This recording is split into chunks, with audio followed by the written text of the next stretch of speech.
Assalamualaikum warahmatullahi wabarakatuh. Perkenalkan, nama saya Aldina Stianingrum dari kelas 11 MIPA 2 nomor absen 4. Pada video kali ini saya akan menjelaskan materi biologi tentang struktur dan fungsi jaringan tumbuhan.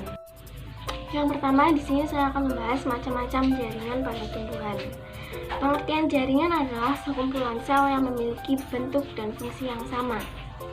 Berdasarkan tipe struktur dan fungsi sel, jaringan pada tumbuhan diklasifikasikan menjadi dua kelompok.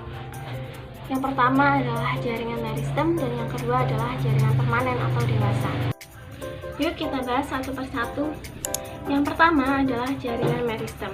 Jaringan meristem merupakan jaringan yang masih aktif membelah dan belum mengalami diferensiasi. Jadi, pertumbuhan suatu tumbuhan itu dikarenakan adanya jaringan meristem. Jaringan meristem sendiri diklasifikasikan menjadi dua, yaitu jaringan meristem primer dan jaringan meristem sekunder. 1. Jaringan meristem primer. Jaringan meristem primer terdapat di ujung akar dan ujung batang suatu tumbuhan. Aktivitas jaringan meristem primer mengakibatkan batang dan akar bertambah panjang. Itu artinya pemanjangan yang terjadi pada suatu tumbuhan itu dikarenakan adanya jaringan meristem primer. Dan yang kedua adalah jaringan meristem sekunder. Jaringan meristem sekunder meliputi kambium dan kambium gabus. Kambium terdapat pada akar maupun batang tumbuhan di Cotyledonea dan Gymnospermae. Kambium gabus terdapat pada kulit batang dan membentuk jaringan gabus yang suka dilalui air atau tidak dapat dilalui air. Pertumbuhan sekunder mengakibatkan tumbuhan bertambah besar. Itu artinya suatu tumbuhan mengalami proses pelebaran dikarenakan adanya jaringan meristem sekunder. Sekarang kita bahas macam-macam jaringan pada tumbuhan. Yang kedua yaitu jaringan permanen atau dewasa. Jaringan permanen atau dewasa terdiri atas sel-sel yang sudah berhenti membelah dan telah mengalami diferensiasi. Nah, diferensiasi yang dialami jaringan permanen ini maksudnya adalah proses pendewasaan sel pada tanaman yang berasal dari sel-sel meristematik. Sel-sel meristem merupakan sel yang masih aktif membelah dan membutuhkan energi dalam prosesnya. Jaringan permanen atau dewasa sendiri diklasifikasikan menjadi 4 kelompok. Yang pertama adalah jaringan epidermis, yang kedua adalah jaringan dasar atau parenkim, yang ketiga adalah jaringan penyokong, dan yang keempat adalah jaringan penguat. Sekarang saya akan membahas klasifikasi jaringan permanen atau dewasa. Yang pertama adalah jaringan epidermis. Jaringan epidermis terletak paling luar dan menutupi permukaan tubuh tumbuhan. Itu artinya jaringan epidermis ini berfungsi melindungi bagian atau jaringan dalam tubuh tumbuhan dari pengaruh buruk lingkungan atau patogen. Selain itu, jaringan epidermis juga berfungsi sebagai menyerap air dan mineral khusus daerah akar dan menyekresi lapisan lilin atau kutikula yang bisa mencegah evaporasi.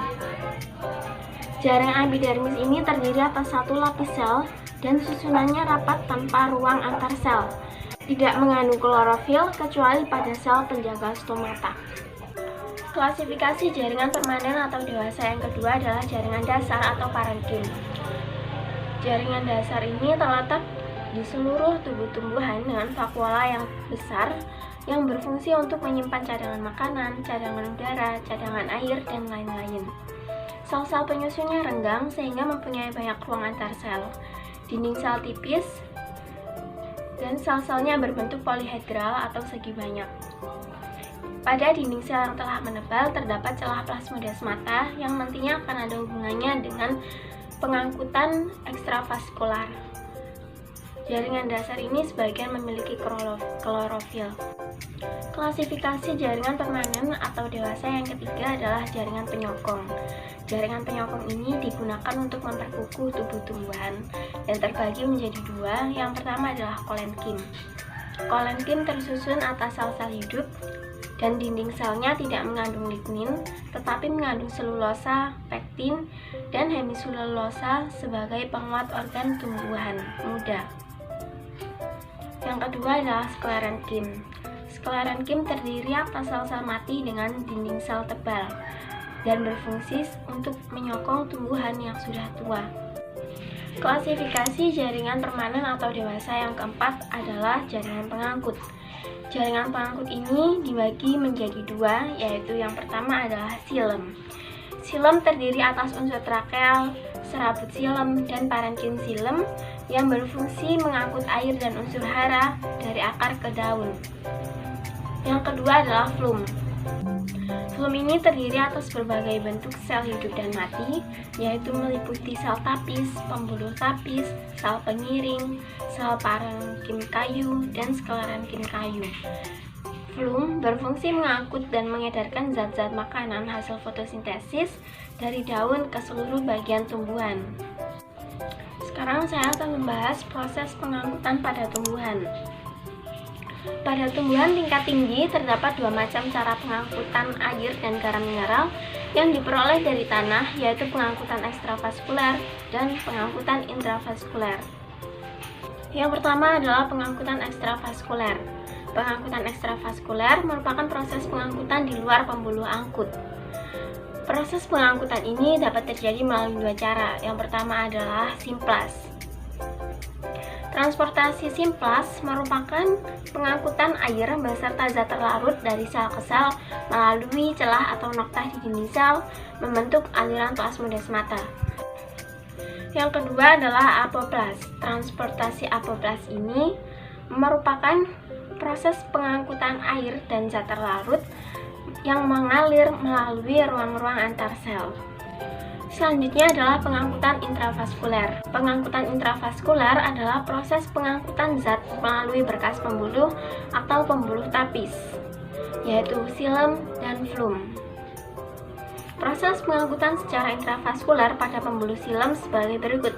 Yang pertama adalah silem akar, kemudian menuju silem batang, silem tangkai daun, kemudian ke silem tulang daun, dan yang terakhir adalah menuju mesofil. Nah, itu tadi materi tentang struktur dan fungsi jaringan pada tumbuhan yang telah saya bahas. Sekian dari saya, terima kasih. Wassalamualaikum warahmatullahi wabarakatuh.